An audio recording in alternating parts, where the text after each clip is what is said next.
दोस्तों, मैं हूं कमलेश मिश्रा और आप मेरे साथ देख रहे हैं रेवा इंडिया न्यूज। तो चलिए देखते हैं आज की यह खबर। जिला परिवहन कार्यालय में सैकड़ों की संख्या में जुटे चालक और परिचालक। इन बस ड्राइवर और कंडक्टरों का आरोप है कि कोरोना काल में अब तक इन्हें शासन से किसी भी तरह का कोई लाभ नहीं मिला।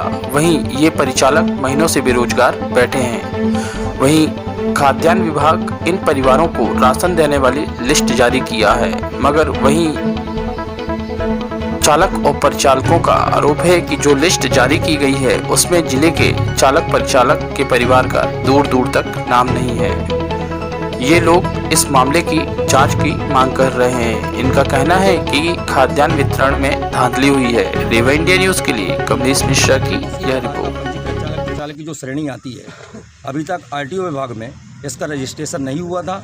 इसी माध्यम से हमने आरटीओ महोदय को अवगत कराया और हमारी जो मुख्य मांगें हैं, 3 माह का हमको वेतन और गाड़ी अगर कोरोना काल की स्थिति में अगर संचालित होती है और इस बीमारी से कोई व्यक्ति ग्रसित होता है तो हमारे चालक परिचालक को बीमा का जो लाभ है, हर गवर्नमेंट में शासकीय विभाग में कार्यरत स्वास्थ्य विभाग में 50 लाख की बीमा की राशि आवंटित की गई है, पुलिस विभाग में 50 लाख की बीमा की राशि आवंटित की गई है, सफाई कर्मचारी के लिए 50 लाख की बीमा की राशि आवंटित की गई है।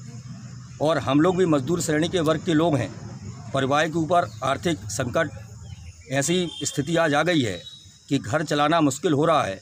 घर परिवार में कलह की स्थिति उत्पन्न हो रही है और ऐसी परिस्थिति में अगर हम लोग जाएं तो कहाँ जाएं? ना हमारी शासन सुन रहा है, ना प्रशासन सुन रहा है, ना विभाग सुन रहा है। ऐसी परिस्थितियों को देखते हुए हम यहाँ ज्ञापन अधिकारी महोदय को देने आए हैं और विदित लोगों से हमको जानकारी मिली भी है कि चालक परिचालक का जो खाद्यान्न, सभी चालक परिचालक को जो खाद्यान्न है वो खाद्यान्न भी आवंटित हुआ है और उस खाद्यान्न जो आवंटित हुआ है उस खाद्यान्न की जानकारी हम लोगों के माध्यम से अभी तक नहीं पहुंच पाई है। और इसका आवंटन और इसका उल्लेख हमारे पास इसकी सोसाइटियों के द्वारा हमारे पास इसका प्रूफ भी है कि चालक परिचालक को खाद्यान्न आवंटित किया गया है। और अगर चालक परिचालक को अगर खाद्यान्न आवंटित किया गया है तो जो हमारे पंजीकृत चालक परिचालक जो हमारे साथ जुड़े हुए हैं, इन लोगों को अभी तक इसका लाभ क्यों नहीं मिला? इसमें प्रशासन की क्या कार्रवाई है? इसमें प्रशासन किस ओर ध्यान नहीं दे रहा है कि इसमें सरकार की मिलीभगत है या इसमें जो विभागीय इसके जो विभाग जिम्मेदार हैं, जैसे फूड विभाग है, आरटीओ विभाग है, इसके समीपस्थ जो विभाग होते हैं, इसमें कहीं ना कहीं इनकी मिलीभगत और साठगांठ इसमें समझ में आती है जी। समस्त मोटर मालिकों के द्वारा चालक परिचालकों की लिस्ट, हर मोटर मालिक से इसकी लिस्ट मंगाई गई थी जो अभी तक परिवहन विभाग में लंबित है। परिवहन विभाग से मिली जानकारी के अनुसार उनके पास किसी प्रकार की जानकारी या किसी प्रकार की लिस्ट उनके पास नहीं आई है। अगर मोटर मालिकों ने हमारे चालक परिचालक की अगर लिस्ट ली है तो हम उसकी उचित जांच चाहते हैं कि हमारे चालक परिचालक का जो शोषण हो रहा है वो जो हमारी एक्चुअल लिस्ट है, जिसमें हमारे मंडला जिला के जितने भी ड्राइवर कंडक्टर है, नैनपुर है, बिछिया है, मंडला है, मोहगांव में चाबी है, हर्रा, राई, सक्का, सलैया, डिंडोरी के लोग भी इसमें वाहन संचालित करते हैं और सभी लोगों का हमारा समर्थन है। तो जो मोटर मालिकों की जो लिस्ट बनाई गई थी या मोटर मालिक के द्वारा जो लिस्ट मंगाई गई, उसकी एक्चुअल जानकारी अभी तक किसी भी ड्राइवर कंडक्टर को ये संतुष्टि नहीं हो पा रही है कि वो लिस्ट हमारी गई कहाँ। और सभी चालक परिचालक का यही कहना है कि हमारे मोटर मालिकों के द्वारा हमारी लिस्ट तो मंगाई गई है, उसमें आधार कार्ड, समग्र ID हमने सबने उसमें सम्मिलित किया है और ये हम उचित जानकारी चाहते हैं कि वो लिस्ट है कहाँ। और अगर लिस्ट है तो ये मोटर मालिक का भी दायित्व बनता है। अभी कोरोना काल की जो स्थिति है, वाहन संचालन की स्थिति में मोटर मालिक भी नहीं है, उनका 2 महीने का 3 महीने का टैक्स भी माफ़ नहीं हो रहा है, डीजल की महंगाई भी है। ऐसी परिस्थिति में मोटर मालिक का गाड़ी चलाना भी संभव नहीं है। लेकिन ये मोटर मालिक का निजी दायित्व बनता है कि हम लोग को चालक परिचालक को किसी न किसी का सहयोग, मोटर मालिक का या आर्थिक गवर्नमेंट का सहयोग, और ये मोटर मालिक का निजी दायित्व बनता है कि उसका किसी न किसी प्रकार से चालक परिचालक का सहयोग करना चाहिए।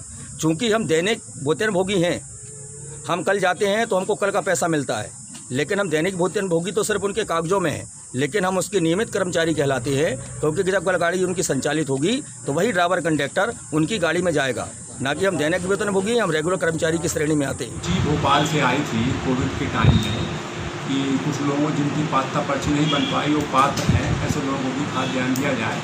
उनको 1 माह के लिए आया था 5-5 किलो खाद्यान्न देने के लिए और उस सूची दुकानों पर दी गई थी कि इन लोगों को खाद्यान्न दिया जाए।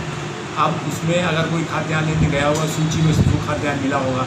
अगर खाद्यान्न लेने कोई नहीं गया होगा, उसको आगे से बांटना था, नहीं गया होगा तो उसको खाद्यान्न नहीं दिया गया होगा, वितरण नहीं हुआ होगा, वो खाद्यान्न अपने पास शेष होगा शासन के पास। अपन RTO कार्यालय से होता है कि कौन चालक परिचालक है कि नहीं, सत्यापन हुआ होगा पहले, जिस नाम सत्यापन किया होगा उनका नाम वहाँ दर्ज होगा पोर्टल में, और उन्हीं के नाम से खाद्यान्न आया होगा। यदि वो पात्र रहे होंगे और गए होंगे दुकान में, उनको खाद्यान्न मिला होगा, नहीं गए होंगे तो खाद्यान्न नहीं वितरित हुआ होगा, शेष होगा हमारे पास स्टॉक की दुकानों में। यदि वहाँ से कोई सूची आती है स्पेशली किसी नाम पे, तब उसका जांच करा लेंगे, देखेंगे क्या। भारत दोस्तों, मैं हूं कमलेश मिश्रा और आप मेरे साथ देख रहे थे रीवा इंडिया न्यूज। अगर अभी तक आपने मेरे चैनल को सब्सक्राइब नहीं किया है तो प्लीज उसे सब्सक्राइब कर लें। खबरों को विस्तार से पढ़ने के लिए आप हमारी वेबसाइट पर भी जा सकते हैं, टाइप करिए www.revaindianews.com। अगर आपको हमारी खबरें पसंद आती हैं तो उसे लाइक और शेयर करना ना भूलें।